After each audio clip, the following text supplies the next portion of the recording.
శ్రీమాత్రే నమః. శ్రావణ పౌర్ణమి, రాఖీ పౌర్ణమి, రక్షాబంధన్కు సంబంధించి సాంఘిక మాధ్యమాల్లో ఎన్నో విషయాలు చక్కర్లు కొడుతూ ఉన్నాయి.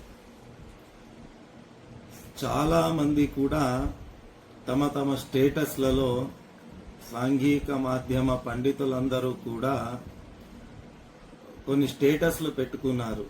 ఏమిటి అంటే, రక్షాబంధనము చేయడానికి ఎలాంటి ముహూర్తముల అవసరం లేదు, రక్షాబంధనం చేయడానికి అసలు ముహూర్తం అనేదే ఉండదు అని కొందరు, రక్షాబంధనం ఎప్పుడైనా చేసుకోవచ్చు అని కొందరు, ఈరోజు మొత్తము బాగుంది, ఎప్పుడు కట్టుకున్నా పర్వాలేదు, అనవసరమైన రూమర్స్ నమ్మవద్దు అని కొందరు, ఎవరికి తోచిన విధంగా వాళ్ళు స్టేటస్లు పెట్టుకుంటూ ఉన్నారు.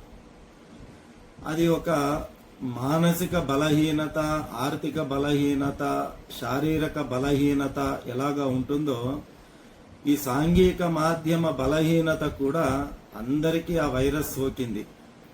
ఎవరైనా ఒకరు స్టేటస్ పెట్టుకుంటే అది నిజమా కాదా అనే విచక్షణ జ్ఞానము ఉపయోగించి పరికించి చూసి ఫార్వర్డ్ చేయడము కాకుండా, ఒకరి ద్వారా వచ్చింది అంటే అది వెంబడే స్టేటస్ పెట్టుకోవడము, ఫార్వర్డ్ చేయడము ఇలా జరుగుతూనే ఉన్నది.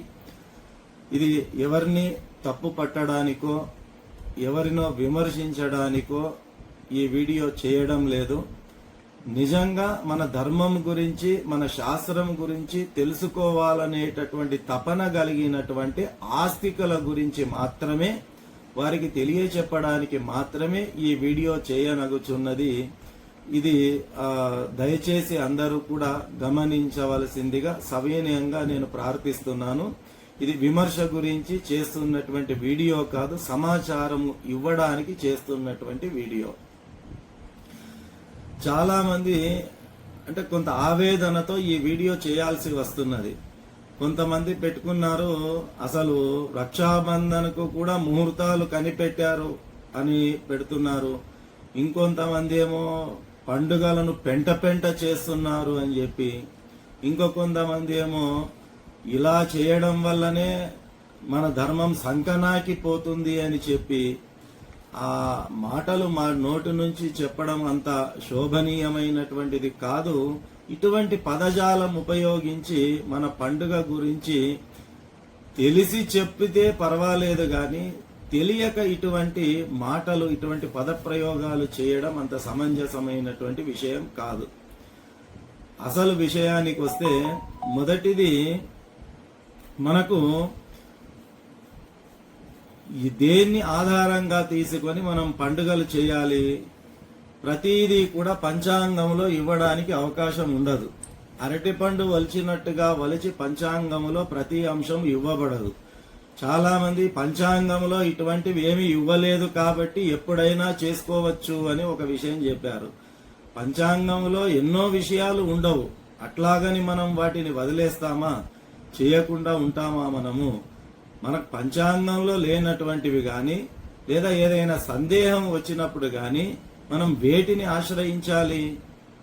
మనకు భగవద్గీతలో మనకు 16వ అధ్యాయము 24వ శ్లోకములో శ్రీకృష్ణ పరమాత్ముడు చెప్పినటువంటి విషయం మనకు, అంటే ఇటువంటి సందిగ్ధం వచ్చినప్పుడు మనం ఏం చేయాలి అంటే, దానికి భగవద్గీతలో శ్రీకృష్ణ పరమాత్ములు మనకు మార్గం చూయించారు. మన ఋషులు మునులు కూడా ఇదే విషయాన్ని మనకు చెప్పారు. ఏం చెప్పారు శ్రీకృష్ణ పరమాత్మ? తస్మాత్ శాస్త్రం ప్రమాణంతే కార్యాకార్య వ్యవస్థితౌ జ్ఞాత్వా శాస్త్ర విధానోక్తం కర్మ కర్తుమిహర్హసి.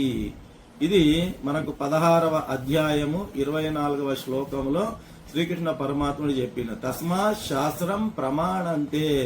మనకు ప్రమాణము పంచాంగము లేదా ఇంకేదో పేపర్ మీద రాసినటువంటిదో కాదు.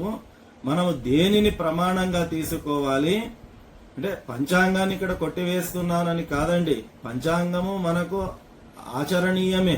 నేను పంచాంగాన్ని ఇక్కడ కొట్టి పారేయడం లేదు. దేన్ని కొట్టి పారేస్తున్నాను? పంచాంగంలో లేదు కాబట్టి ఆచరించాల్సిన అవసరం లేదు అనే మాటను కొట్టి పారేస్తూ నేను ఈ విషయం చెబుతున్నాను. కాబట్టి మనం దేన్ని ప్రమాణంగా తీసుకోవాలి? మనకు సందిగ్ధం వచ్చినప్పుడు తస్మాత్ శాస్త్రం ప్రమాణంతే. మనకేమిటి ప్రమాణము? శాస్త్రమే మనకు ప్రమాణము. ఎందుకంటే వేదాల నుంచి వచ్చినటువంటిది కాబట్టి, వేద సారం కాబట్టి, మనకు వేదాలు మూల ప్రమాణం కాబట్టి, వేద ప్రమాణాన్ని తీసుకొని జీవిస్తున్నటువంటి ఆస్తిక మహాశైలం మనం కాబట్టి మనకు శాస్త్రము ప్రమాణము. చాలా మంది చెబుతున్నారు ఎప్పుడైనా కట్టుకోవచ్చు అని చెప్పి. అటువంటి వాళ్ళకి నేను చెబుతున్నాను, మనకు ఇటువంటి సందిగ్ధాలు వచ్చినప్పుడు మనకు